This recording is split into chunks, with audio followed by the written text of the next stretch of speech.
years of excellence. Sun International Institute of Tourism and Management. దగ్గర తెప్పించుకుంటూ దాని equipment మనం మొత్తం 5 దానికి $5.2 బిలియన్ కట్టాం మనం. దాంట్లో బ్యాటరీస్ 45,000 కోట్లు దాకా బ్యాటరీస్ ఫైర్ చేసే బ్యాటరీస్ ఉండొచ్చు ఏదైనా. ఇప్పుడు మీరు ఇజ్రాయలీ ఐరన్ డోమ్ చూడండి, ఐరన్ డోమ్ నుంచి ఫైర్ చేసిన ఒక మిసైల్కి cost is $1 million. Incoming missile అది $20,000 కూడా ఉండదు, కానీ డిస్ట్రాయ్ చేయడానికి ఇంకా ఎక్కువ కాస్ట్ పెట్టాల్సి వస్తుంది. సో మనం దానికన్నా ఆకాష్ తీర్ వాడాం, ఇట్స్ లెసర్ కాస్ట్. ఇప్పుడు కొత్త కొత్త టెక్నాలజీలో ఈవెన్ ఇజ్రాయెల్ టెస్ట్ చేస్తున్నారు, మనం కూడా టెస్ట్ చేస్తున్నాం. లేజర్ వాడుకుంటున్నాం, అంటే మీకు ఫిజికల్గా ఏం ఫైర్ చేయట్లేదు, లేజర్తో డిస్ట్రాయ్ చేస్తున్నారు దాన్ని, ఇన్కమింగ్ మిసైల్. సో కాల్పు విరమణ అనేది ఇట్స్ అ ప్రాసెస్. మోదీ గారు చెప్పిన దాని ప్రకారం ఇక్కడైనా ఇప్పటి నుంచి మన మీద దాడి చేస్తే, పాకిస్తాన్ నుంచి వచ్చిన తీవ్రవాదులు మన దగ్గర వచ్చి కాశ్మీర్ కానివ్వండి మిగతా ఎక్కడైనా వచ్చి దాడి చేస్తే we will start again. So ఒక భయం, దీనికన్నా ముందు ఈ భయం లేకుండే పాకిస్తాన్కి. ఇప్పుడు వాళ్ళు చేస్తారా? చేయరు, ఎందుకంటే వాళ్ళకి తెలుసు మన కాల్పు విరమణ చేసింది ఈ కండిషన్ మీద, ఇది వైలేట్ చేస్తే మళ్ళీ మేము స్టార్ట్ చేసేస్తాం, మళ్ళీ మమ్మల్ని తప్పు పట్టకండి. This is what it is. So మెచ్యూర్గా ఎందుకంటే ఈ జనరేషన్ అసలు యుద్ధం అని చూడలేదు. 71లో ఐ వాజ్ ఇన్ స్కూల్, మనం కూడా చూడలేదు హైదరాబాద్లో యుద్ధం అనేది. జరిగింది బంగ్లాదేశ్లో, మళ్ళీ హర్యానా, పంజాబ్, రాజస్థాన్, గుజరాత్, కాశ్మీర్. ఎప్పుడు చూడండి యుద్ధాల్లో వీరే ఎఫెక్ట్ అవుతారు మ్యాక్సిమం, అక్కడే చాలామంది చనిపోతారు. మనం ఇక్కడ కూర్చొని లెక్చర్లు ఇస్తాము, కీబోర్డ్లో సోషల్ మీడియా పోస్ట్ వేస్తాము, మోదీ గారు కొట్టండి, బాంబే వేయండి అని. కానీ రేపు ఒక 200 మంది చనిపోయి మన సోల్జర్స్ వాళ్ళ బాడీ రిటర్న్ వచ్చినప్పుడు అప్పుడు మీ మూడు మారిపోతుంది. ఇప్పుడు 5 ఫ్యూనరల్ చూసే మనం చాలామంది అప్సెట్ అయిపోయారు. ఒక యుద్ధం అంటే 2 సైడ్లో ఉంటుంది, మహాభారతం చూసాం మనం, ఈ 2 వైపులో చనిపోతారు మనుషులు. సో ఒక మెచ్యూర్ పొలిటికల్ లీడర్షిప్ ఎప్పుడు ఆపాలే వారిని కూడా తెలుసుకోవాలి. And Russia Ukraine war is a classic example. మళ్ళీ చెప్తాను, ఇంకా ఇజ్రాయెల్ గాజా అది యుద్ధం అని చెప్పలేము, దట్ ఇస్ అగైన్ మనం యాక్ట్ చేస్తున్నట్టు. ఒక టెర్రరిస్ట్ గ్రూప్ మీద వాళ్ళు కొడుతున్నారు. రష్యా యుక్రెయిన్ వార్లో 2 సైన్యాలు కొట్టుకుంటుంది. ట్రూ. మనది సెకండ్ స్టేజ్లో పాకిస్తాన్ ఆర్మీ వచ్చారు, ఫస్ట్ స్టేజ్లో పాకిస్తాన్ ఆర్మీ లేకుండే, మనం డైరెక్ట్ టెర్రరిస్ట్ క్యాంప్ని కొట్టాం. సో పొలిటికల్ మెచ్యూర్ లీడర్షిప్లో చాలా బాగా చేశారు మోదీ గారు, ఎక్కడ ఆపాలని ఆయనకు తెలుసు. సో ఇప్పుడు పాజ్ బటన్ ప్రెస్ చేశారు. కానీ మీకు గుర్తుంటుంది, దీనికన్నా ముందు మన ఫస్ట్ వార్ ఈ టెన్షన్ స్టార్ట్ అయినప్పుడు పెహల్గామ్లో మన ఇండస్ వాటర్ ట్రీటీ ఆపేశాం, దానికి కూడా ఒక పాజ్ బటన్ ప్రెస్ చేశాం. నేను చెప్పేది ఈ ఆర్మీ యాక్షన్ దీనికి అన్నికంటే బ్రిలియంట్ మూవ్ వాస్ దట్ అది.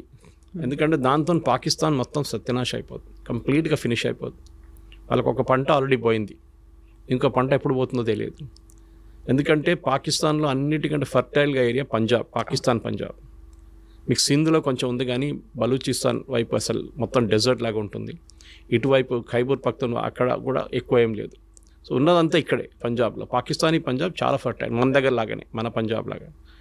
అక్కడ వాళ్ళకి నీళ్ళు రాకపోతే వాళ్ళు కంప్లీట్, వాళ్ళు అసలు ఇప్పుడే ఏం లేదు తినడానికి, ఆట లేదు, ఏం లేదు, వాళ్ళు కొట్టుకుంటున్నారు అక్కడ. అసలు వాళ్ళు కంప్లీట్గా డిస్ట్రాయ్ అయిపోతారు. దానికోసం మీకు గుర్తుంటుంది, గుర్తు చేయండి, ఈ స్టార్ట్ చేసినప్పుడు ఏమన్నారు, నీళ్ళు ఆపేస్తే అది యుద్ధం అన్నారు. అక్కడ అంతా వాళ్ళకి తెలుసు అది ఇంపాక్ట్ అంటే. ఇప్పుడు అడుగుతున్నారు, రిక్వెస్ట్ చేస్తున్నారు ఇండియన్ గవర్నమెంట్, మనం నెగోషియేట్ చేద్దాం. ఎందుకంటే 1960లో సైన్ చేసిన అగ్రిమెంట్ ఇది. అప్పుడు మనం 80% నీళ్ళు వాళ్ళకి ఇస్తున్నాం అని చెప్పి అగ్రిమెంట్ సైన్ చేసుకుని చాలా పెద్ద తప్పు అది. Now that mistake has been corrected. మన పాపులేషన్ మారిపోయింది, మాకు కూడా దానికి రైట్స్ ఉన్నాయి. ఎందుకు లేదు? నేను if you see the river, నేను లే లదాఖ్ వెళ్ళినప్పుడు చూశాను, చాలా బాగుంటుంది, బ్యూటిఫుల్ ఉంటుంది, డెసలేట్. అక్కడ టిబెట్ నుంచి వస్తుంది అది వచ్చి ఇండస్ రివర్ మెయిన్ సిస్టమ్ అక్కడ. అది కాకుండా మనకు 3 వెస్టర్న్ ఫ్లోయింగ్ రివర్స్ ఉంది including Indus, 3 eastern flowing rivers ఉంది through Punjab. So Indus, Beas, Sutlej, Yamuna అన్నీ, that is the continuous link అన్నమాట. మనం నీళ్ళు ఇప్పుడు ట్యాప్ లాగా ఆఫ్ చేయలేము దాన్ని, ఇండస్ని. It's a big system. కానీ ఈ యుద్ధంలో ఐ థింక్ లిమిటెడ్ ఆబ్జెక్టివ్స్ ఏమేమి ఉన్నా మన అన్ని సెకండ్ మనం వ్యాలిడేట్ చేసుకున్నాం మన ఎక్విప్మెంట్ ఎట్లా పనిచేస్తుంది అని. ఈ యుద్ధంలో మీరు ఎక్కడైనా సోల్జర్స్ తుపాకీలు తీసుకొని అక్కడ పరిగెత్తడం చూసారా అటువైపు, లేకుంటే ట్యాంకులు వెళ్తాం చూసారా? టిపికల్ వార్ లేదన్నీ చూస్తాం మనం, కానీ యుద్ధం మారిపోయింది, స్ట్రాటజీస్ మారాయి, స్ట్రాటజీస్ మారింది. And more equipment. ఈ యుద్ధం ఎట్లా నడుస్తుంది అనేది కాన్సెప్ట్ మారిపోయింది. అది యుక్రెయిన్ రష్యా వార్లో తెలుసిపోయింది. ఈవెన్ ఇజ్రాయలీ గాజాలో కూడా హూతీస్ మిసైల్ ఫైర్ చేస్తున్నారు, ఇరాన్ మిసైల్స్ ఫైర్ చేస్తున్నారు, లెబనన్ వాళ్ళు ఫైర్ చేస్తున్నారు, ఇక్కడ హమాస్ వాళ్ళు ఫైర్ చేస్తున్నారు మిసైల్స్. ఇజ్రాయెల్ ఏమో దాన్ని ఆడుకుంటుంది. వాళ్ళు ఐరన్ డోమ్ కానివ్వండి, డేవిడ్ స్లింగ్ అండ్ పేట్రియట్, వాళ్ళ దగ్గర 3 డిఫెన్స్ సిస్టమ్స్ ఉన్నాయి, ఎయిర్ సిస్టమ్స్. ఒకటి 60 కిలోమీటర్ దాకా, ఒకటి 200 కిలోమీటర్ల దాకా, ఇంకోటి ఇంటర్కాంటినెంటల్ బ్యాలిస్టిక్ మిసైల్ డీల్ చేయడానికి పేట్రియట్. మన దగ్గర కూడా అదే, మన దగ్గర కూడా 3 డిఫరెంట్ టైప్స్ ఆఫ్ 4 ఉన్నాయి మన దగ్గర. ఆకాష్ నుంచి మన నార్మల్ యాంటీ ఎయిర్క్రాఫ్ట్ గన్ నుంచి అక్కడి నుంచి మొదలవుతుంది అనమాట. Last one is SU-400. So మన దగ్గర అన్ని ఎక్విప్మెంట్ వ్యాలిడేట్ అయిపోయింది. బ్యాటిల్ ఫీల్డ్ కండిషన్లో ఎట్లా పనిచేస్తుంది, మీరు ల్యాబ్లో తయారు చేసుకున్న బాగానే ఉంది, ఫీల్డ్ ట్రయల్ చేస్తాను బాగానే ఉంది, కానీ బ్యాటిల్ కండిషన్లో పనిచేస్తుందా లేదో చెప్పలేము. పాకిస్తాన్ ఆ రోజు మీకు గుర్తుంటుంది, ఒకటేసారి వాళ్ళు మన మీద 15 మిసైల్స్ ఫైర్ చేశారు. S400 చెప్పచ్చు. S400కి ఒకటేసారి they can up to 300 missiles tackle చేయొచ్చు, ఏ సోర్స్ నుంచి ఎక్కడి నుంచి వస్తాయి కూడా. సో ఇది పెద్ద సబ్జెక్ట్ యాక్చువల్లీ. కానీ దీన్ని మనం రష్యా దగ్గర తీసుకున్నప్పుడు మనకు కూడా డౌట్ ఉంది, మీకు గుర్తుంటుంది, అప్పుడు US మన మీద శాంక్షన్స్ థ్రెటన్ చేశారు, మీరు ఇది కొంటే అంతే సంగతి, మిమ్మల్ని మీద శాంక్షన్. మోదీ గవర్నమెంట్ చెప్పారు ఓకే. అది ఐ థింక్ గోవా కాన్ఫరెన్స్లో, గోవాలో మన బ్రిక్స్ సమ్మిట్ జరిగినప్పుడు అగ్రిమెంట్ సైన్ చేశారు రష్యాతో. ఇప్పుడు US అన్నారు మీరు తీసుకుంటే రష్యా శాంక్షన్, కానీ మనం we went head political leadership, Modi గారి లీడర్షిప్ ఒక డిసిషన్ తీసుకున్నారు, సరే శాంక్షన్ చూసుకుందామని. కానీ వాళ్ళు ఏం చేయలేదు, ఎందుకంటే వాళ్ళ ఎక్విప్మెంట్ అమ్మాలని చూసారు మన దగ్గర, మనం తీసుకోలేదు. అది ఇది తీసుకోకపోతే అది తీసుకుంటాము అని. ఎందుకంటే US దగ్గర తీసుకున్న ప్రాబ్లం ఏమవుతుందంటే, రేపు మన దగ్గర ఏదైనా గొడవ అయితే, రేపు మనం పాకిస్తాన్ మీద దాడి చేసినా కానీ చైనాతోనే గొడవ పెట్టుకుంటే US చేస్తారు, వీళ్ళు దాని స్పేర్ పార్ట్ ఆపేస్తారు. మన పోఖ్రాన్లో చూసాం మన అప్పుడు US దగ్గర నుంచి చాలా లిమిటెడ్ ఎక్విప్మెంట్ తీసుకున్నాం, కానీ మొత్తం అన్నీ ఆపేశారు వాళ్ళు. So we should be careful. యుద్ధం అనేది ఏదో వచ్చి కొట్టుకుందాం, ఇటు బాంబులు వేద్దాం, మోదీ గారు పాకిస్తాన్ని మొత్తం ధ్వంసం చేసేయండి, అది నడవదు. ఈవెన్ POK ఇష్యూ కూడా దానికన్నా పెద్ద ఇష్యూ. కాకపోతే ఇప్పుడు ఇంత అయిన తర్వాత సడన్గా విక్రమ్ మిస్త్రీ గారి మీద పడ్డారు. ఆయన అబ్యూజివ్ కామెంట్స్ అనేవి ఉన్నాయి, ట్రోల్స్ అనేవి ఉన్నాయి. ఏం జరుగుతుంది అనేది క్లారిటీ మిస్ అవుతోందా, లేకుంటే they are in a mood, at any cost మనం వెళ్ళిపోవాలి, కొట్టేయాలి, స్వాధీనం చేసుకోవాలి, ఈ ఒక ఎమోషన్ని క్రియేట్ చేసింది ఆ అట్మాస్ఫియర్ ఎందువల్ల అంటారు? ఇప్పుడు ఏమైపోతుందంటే, ఇది ఒకటే ఇష్యూ కాదు, క్రికెట్ మ్యాచ్ నడుస్తున్నప్పుడు ఇదే ఇష్యూ ఉంటుంది.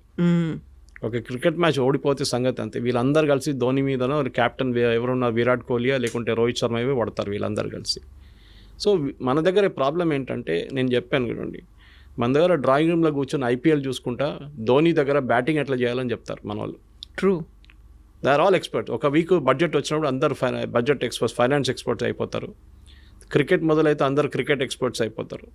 దాని తర్వాత ఇప్పుడు యుద్ధం వచ్చినప్పుడు అందరు యుద్ధం, అన్ని వార్ ఎక్స్పర్ట్స్ అయిపోతారు. మీరు కూర్చొని మోదీ గారికి అడ్వైస్ ఇవ్వక్కర్లేదు. మీరు చూసుంటారు, పెహల్గాం జరిగిన తర్వాత 5 రోజుల తర్వాత చాలామంది నా దగ్గర స్టూడియోస్లో అడిగారు ప్రశ్న, మోదీ గారు అంటే ఏం చేయట్లేదు, ఎందుకంత సైలెంట్గా ఉన్నారు, హిందీలో అడిగారు నా దగ్గర, మోదీ బాంబ్ క్యో नहीं डाल रहा है. నేను చిన్నపిల్లల ఆట కాదు ఇది. ఫస్ట్ ఆఫ్ ఆల్ ప్లానింగ్ ఉండాలి, ఇంటెలిజెన్స్ ఉంటుంది. ఎక్కడెక్కడ వాళ్ళ టెర్రర్ క్యాంప్స్, వాళ్ళ దగ్గర 24 టెర్రర్ క్యాంప్స్ ఉంది పాకిస్తాన్. మనం కొట్టింది 7 నుంచి 9, దాంట్లో 14 మిసైల్ యూస్ చేసాం మనం. ఒక స్పాట్లో మనం 3 సార్లు కొట్టాం, మీరు చూసుంటారు ఆ వీడియో వాళ్ళు చూపించిన దాంట్లో. సో ఆ పరిస్థితికి రావాలంటే 14, మీరు గుర్తుంటుంది మన ఉరి జరిగిన తర్వాత సర్జికల్ స్ట్రైక్స్ 9వ రోజు జరిగింది, పుల్వామా జరిగిన తర్వాత బాలాకోట్ స్ట్రైక్ 13వ రోజు చేసాం, ఈసారి 14వ రోజు చేసాం. టైం అన్నిటికీ ప్లానింగ్ ఉంది, ఎందుకంటే వాళ్ళు రెడీగా కూర్చున్నారు అక్కడ. పహల్గాం కాగానే ఇండియా అటాక్ చేస్తారని వాళ్ళకి తెలిసిపోయింది, టెర్రరిస్ట్ కానివ్వండి పాకిస్తాన్ ఆర్మీ. కానీ ఒక వారం తుపాకీ కూర్చొని పట్టిన మంచి ఒక వారం తర్వాత అంటాడు, ఏంటి ఎవరు రావట్లేదు, ఇది బోర్ కొడుతుంది కదా, మనం ఎంత కూర్చోవాలి చెప్పేసి పక్కన రిలాక్స్ అయిపోతారు. ఆ టైంలో కొట్టాలి. That is very important. Sun Tzu అని చెప్పి చైనీస్ ఫిలాసఫర్ ఉన్నారు, చాలా ఫేమస్, మీరు చదువుంటారు, ఆర్ట్ ఆఫ్ వార్ అనే ఒక బుక్ రాశారు. దాంట్లో he always says you should catch the enemy unprepared. చాలా ఇంపార్టెంట్. ప్రిపేర్డ్ ఉన్నప్పుడు మనం మిసైల్ ఫైర్ చేస్తే వాళ్ళు ఫైర్ చేస్తారు, మనకేం అడ్వాంటేజ్, మళ్ళీ మన మీద ధ్వంసంగా ఎక్కువైపోతుంది. సో వాళ్ళు ఈ షుడ్ మొత్తం ప్లానింగ్ చేసుకున్న తర్వాత, డీటెయిల్ ఇంటెలిజెన్స్ వచ్చిన తర్వాత మనకు కరెక్ట్గా హిట్ చేసాం. వాళ్ళు కూడా అడ్మిట్ చేస్తున్నారు ఇంతమంది చనిపోయారని చెప్పి. ఒక ప్లేస్లో అయితే ఏదో మస్జిద్ లోపల మహిళలు పిల్లలు అందరు చనిపోయారన్నారు. రాత్రి 1 గంటకు ఈ మహిళలు పిల్లలు మస్జిద్ లోపల ఏం చేస్తున్నారండి, ఎందుకున్నారు అక్కడ? అక్కడే మీకు క్వశ్చన్ వచ్చేది. ఇట్ వాజ్ నాట్ ఎ మస్జిద్ పేరు పెట్టుకున్నారు అంతే. అది ప్లేస్ చూడండి, ఇప్పుడు మీరు గూగుల్కి వెళ్ళి ఆ మస్జిద్ పేరు కొడితే పర్మనెంట్లీ క్లోజ్డ్ అని వస్తుంది. సో మొన్న కూడా పాకిస్తాన్ ప్రైమ్ మినిస్టర్ వెళ్ళి మేము మళ్ళీ మస్జిద్ని కట్టేస్తాం, మళ్ళీ మొత్తం అంటే వచ్చిన ఫండ్స్ ఐఎంఎఫ్ దగ్గర నుంచి ఫండ్ దీనికి వాడుకుంటారు వాళ్ళు. ఇక మనకు ప్రాబ్లం లేదు, వాళ్ళు ఏమని చేసుకోవచ్చు. ప్రాబ్లమ్ ఈజ్ పాకిస్తాన్ ఆర్మీకి సర్వైవ్ చేయడానికి టెర్రరిజం కావాలి వాళ్ళకి. ఇప్పుడు కాదు, 35 సంవత్సరాల నుంచి చేస్తున్న పని వాళ్ళది. ఆఫ్ఘనిస్తాన్లో టెర్రరిస్ట్ని తయారు చేయడం, ఫస్ట్ ఐసిస్, దాని తర్వాత Al-Qaeda, first Taliban, Al-Qaeda, ISIS, దాని తర్వాత మొత్తం ధ్వంసం అయిన తర్వాత ఇప్పుడు తాలిబాన్ టేక్ ఓవర్ చేసుకున్నారు ఆఫ్ఘనిస్తాన్. సోవియట్స్ పారిపోయారు, మరి తర్వాత యుఎస్ పారిపోయారు, నేటో పారిపోయారు. ఇప్పుడు ఎక్కడికి పంపించాలి టెర్రరిస్ట్ అంతని? ఎక్కడో వాడుకోవాలి కదా. నేను ఎప్పుడు దీన్ని భస్మాసుర్ ఎఫెక్ట్ అని చెప్తాను. దీన్ని భస్మాసుర్కి వరం ఇచ్చిన తర్వాత టెస్ట్ చేయడానికి శివ భగవాన్ తల మీద పెడదాం అనుకున్నారు. పాకిస్తాన్ సంగతి అంతే. ఇప్పుడు పాకిస్తాన్ తల మీద తేరికా తాలిబాన్ వచ్చి కొడుతున్నారు, అటువైపు నుంచి బలూచిస్తాన్ వాళ్ళు కొడుతున్నారు, ఇటువైపు టెర్రరిస్ట్ కూర్చున్నారు. వాళ్ళు అంటున్నారు మన ఇండియాకి పోకపోతే మేమేం చేయాలంటున్నారు. ఏం పని ఉంది మాకు ఇక్కడ అని. సో దే ఆర్ సర్వైవింగ్ దానికోసం. చూడండి, పాకిస్తాన్ ఆర్మీ, పాకిస్తాన్ పొలిటీషియన్స్ అందరూ వచ్చేది పంజాబ్ నుంచి, పంజాబ్ నుంచి 90% వాళ్ళు. ఒక ఎక్సెప్షన్ ఇమ్రాన్ ఖాన్ అట్లాంటి వాళ్ళు ఉండొచ్చు, కానీ మిగతా అందరూ అక్కడి నుంచి వస్తారు. వీళ్ళకి మాఫియా, వాళ్ళు అక్కడే ఎన్షూర్ చేసుకుంటారు. ఈ ఏరియా నుంచి వచ్చిన వాళ్ళే. మీరు ఎప్పుడైనా ఖైబర్ పఖ్తూన్ఖా లేకుంటే బలూచిస్తాన్ నుంచి ఒక ప్రధానమంత్రి, ఒక ఆర్మీ చీఫ్ పేరు విన్నారా? ఎప్పుడు లేదు. వీళ్ళు అక్కడి నుంచి ఉంటారు. సో వీళ్ళని మనం ఈసారి కొట్టినప్పుడు భావల్పూర్ కొట్టాం మనం, which was a very emotional hit for them. ఎందుకంటే వాళ్ళు ఎప్పుడు అనుకోలేదు మనం కొడతామని. పాకిస్తాన్ వైపు, అది కూడా పాకిస్తాన్ పంజాబ్లో అటాక్ చేయడం అని చాలా, వాళ్ళు ఎప్పుడు వాళ్ళ డ్రీమ్స్లో కూడా, కళ్ళు కూడా రాదు వాళ్ళకి. కొట్టాం మనం. అదొక సైకలాజికల్ బ్లో ఉండేవారికి. దాని తర్వాత మీకు తెలుసు, రెస్ట్ ఆల్ ఈజ్ హిస్టరీ అని చెప్పేటట్లు మనం చాలా కొట్టాం. దాని తర్వాత వాళ్ళు వచ్చి మన దగ్గర మనం విరామణ చేసుకుందాం, మనం ఇప్పుడు ఒక ఒప్పందం లాగా చేసి, ఒప్పందం ఎక్కడ సైన్ చేయలేదు. We are not signed any agreement. కానీ ఇప్పటికీ ఒక స్టేల్ మేట్. ఇప్పుడేం లేదు, ఒక టైమ్అవుట్ అంటారు ఫుట్బాల్లో, టైమ్అవుట్ తీసుకున్నాం. అది 5 నిమిషాలు ఉండొచ్చు, 5 రోజులు ఉండొచ్చు, 5 నెలలు ఉండొచ్చు, 5 సంవత్సరాలు ఉండొచ్చు. ఏ రోజు మన మీద నెక్స్ట్ దాడి జరిగిందో ఆ రోజు మనం వి విల్ హిట్ బ్యాక్. ఇప్పుడు పహల్గామ్ జరిగి ఆల్మోస్ట్ 1 నెల కాబోతుంది. మీరు చూడండి, ఒక్క అటాక్ కూడా మనమే జరగలేదు. జరిగితే Modiji will give next authorisation, కొట్టండి ఈసారి అని చెప్పేసి. ఆల్రెడీ వాళ్ళ చాలా మటుకు ధ్వంసం చేస్తాం, వాళ్ళ ఎవాక్స్ని ధ్వంసం చేస్తాం, వాళ్ళ ఫైటర్ ఎయిర్క్రాఫ్ట్ని ధ్వంసం. వాళ్ళు కూడా చాలా మటుకు కాంట్రవర్సీ క్రియేట్ చేశారు. మేము రఫాల్ 5 రఫాల్, 1 రఫాల్, 3 సుఖాయిలు, 2 మిగ్లు కొట్టుపడేస్తామని చెప్పేసి. నిన్ననే government of India detailed statement ఒకటి ఇష్యూ చేశారు through press information bureau. And వాళ్ళ లాంగ్వేజ్లో ఒక ఎయిర్క్రాఫ్ట్ అంటే అసెట్ అంటారు దాన్ని. All our assets are intact అని చెప్పి పెద్దగా సపరేట్గా ఇచ్చారు వాళ్ళకి బాక్స్ లైన్లో. మనది ఒక్క ఎయిర్క్రాఫ్ట్ కూడా పోలేదు, ఒక ఎయిర్ ఫీల్డ్ కూడా అటాక్ కాలేదు. దానికోసం మీరు చూసుంటారు, మోదీ గారు కాగానే, ఈ సీజ్ ఫైర్ కాగానే మోదీ గారు ఫస్ట్ విజిట్ ఆదంపూర్కి వెళ్ళారు.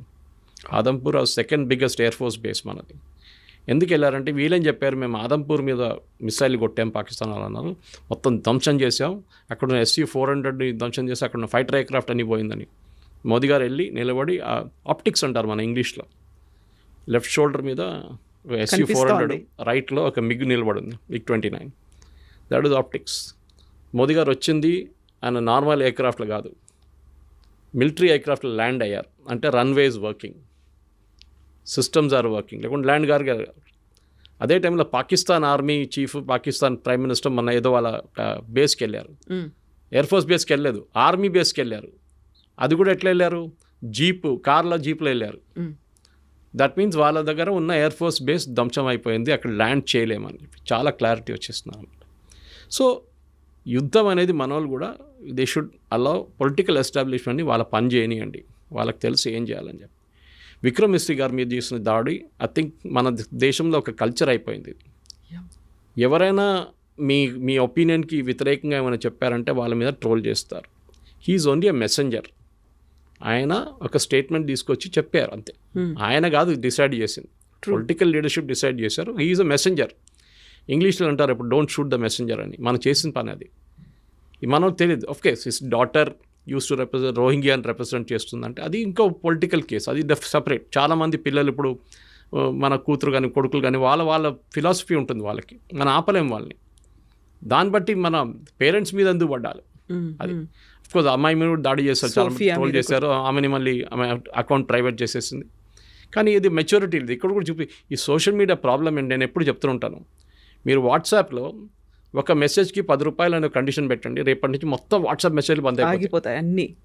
అందరూ ఇప్పుడు ఫ్రీ ఉందని చెప్పి జియో వచ్చి ఇంత ఫ్రీ డేటా ఇచ్చిన తర్వాత ఏం చేయాలని తెలియదు. 5 నిమిషాలు దొరికితే ఏదో వీడియో చూస్తుంటారు మన వాళ్ళు. మీరు ఎక్కడికైనా వెళ్ళండి, మెట్రో చూడండి, వర్క్ సైట్కి వెళ్ళండి. ఇది ప్రాబ్లం అనమాట. ఏదో వీడియోలు పొద్దున్న సాయంత్రం దాకా ఫార్వర్డ్ చేస్తూనే ఉంటారు. ఒక్కటే వీడియో మీ 100 చోట్ల నుంచి వస్తుంది మీకు. ఎందుకంటే ఆ వాడడానికి మీకు తెలియట్లేదు, మెచ్యూరిటీ లేదు దాంట్లో.